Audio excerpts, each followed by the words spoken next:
So during those years, 1961 to 1970, when you were practising in Alice Springs, it was a fairly wide, fairly general practice. That could be perhaps the best way of describing your practice in those days? Yeah, it was very general. I used to do quite a lot of conveyancing, probate, wills, mortgages. I used to do quite a lot of work for the stock agents like Goldsborough Mort and Elder Smith, all of whom had their headquarters in Adelaide. And I was retained by a few insurance companies, and it was a busy general practice. You'd agree, I imagine, that it was an excellent grounding for your later career, having as wide a practice as you did? Yes, it was, and one reason was after Neil Hargrave left, I was very much thrown back on my own resources, limited as they are. So I didn't have, a barrister next door to go and discuss cases with. So I suppose it was a series of experiences which stood me in good stead, bearing in mind that some experiences are like a brick to a dead cat, as someone once said.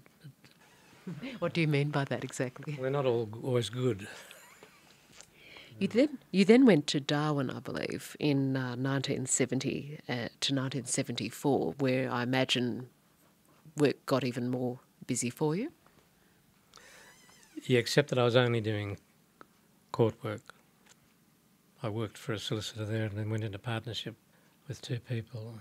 And there was a separate bar started in the Northern Territory in 1974, I think.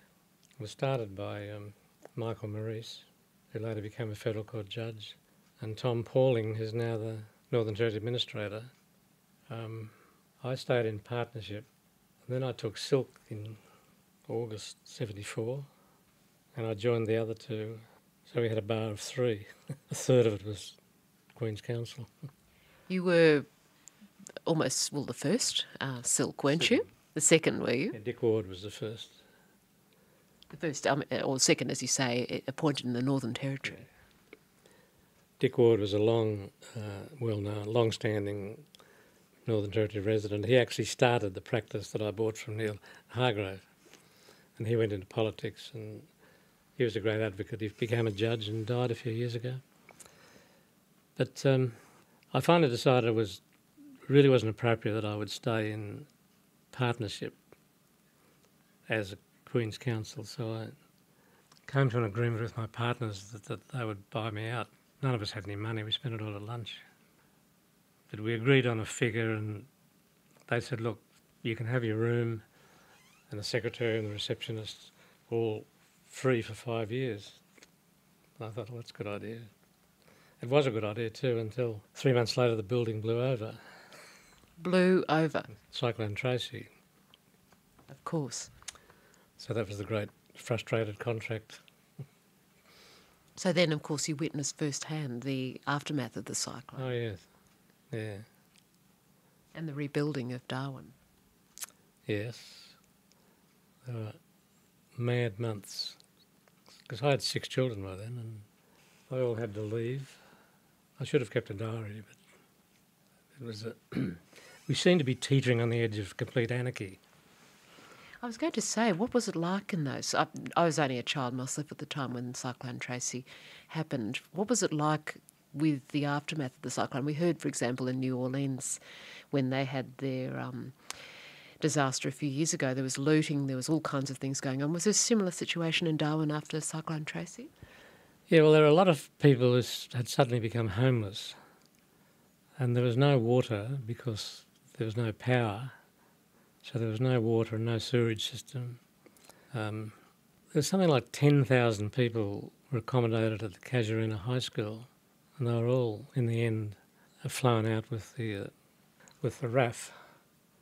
When things quietened down a bit, it was a series of wild parties, I remember. The Commonwealth was very good about it. They gave us all generators. And money, I think. They were handing out money, which was spent largely on beer, as I remember it.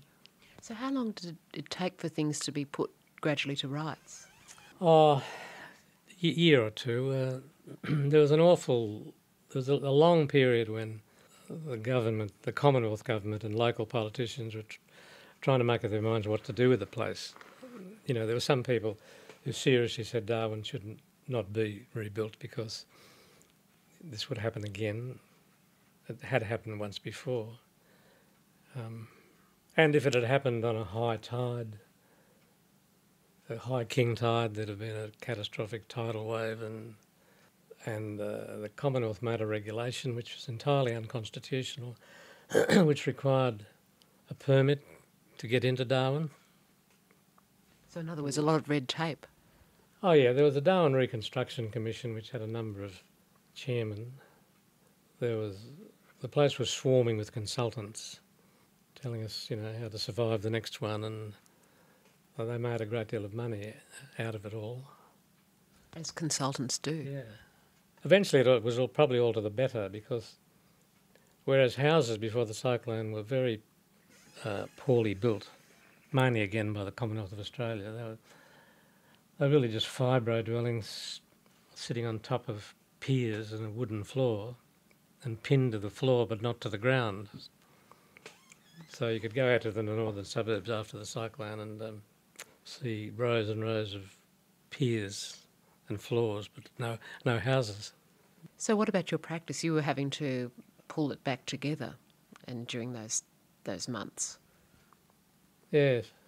I have an enduring memory that I think on Boxing Day, this happened on Christmas Eve, and on Boxing Day or the day after, I walked into Darwin and went to the court to see what was happening, and it was flooded, of course.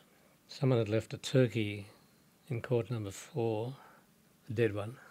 And I went upstairs to the chief judge's chambers, and there were 2 young people having it off on his desk. And I withdrew quickly, as they weren't prepared to. But I've wondered ever since whether it was symptomatic of an increasing anarchy, or whether it was just the only dry place in Mitchell Street. I mean, the term law and order is something that people just throw off the cuff without really thinking about it. Order, how did it eventually get finally established so that, in a sense, or were you a part in a way of re-establishing the order? Of course, they had the Reconstruction authorities you mentioned, but law and order as it needed to be seen and understood at that time. Were you a big part of that? No, I did a few cases for people charged with looting. There was quite a bit of looting went on. And one of the reasons for the early chaos was the way they sent General Stretton up there to take charge, and he didn't last very long. I just don't think he could stand the pressure, and we found it hard to stand him. There was one case where a part Aboriginal man, with some initiative, passed himself off as a federal police officer amongst the people camped at the high school, and purported to exercise his powers as a police officer to confiscate a bottle of whiskey. And he was arrested and charged and sent to jail.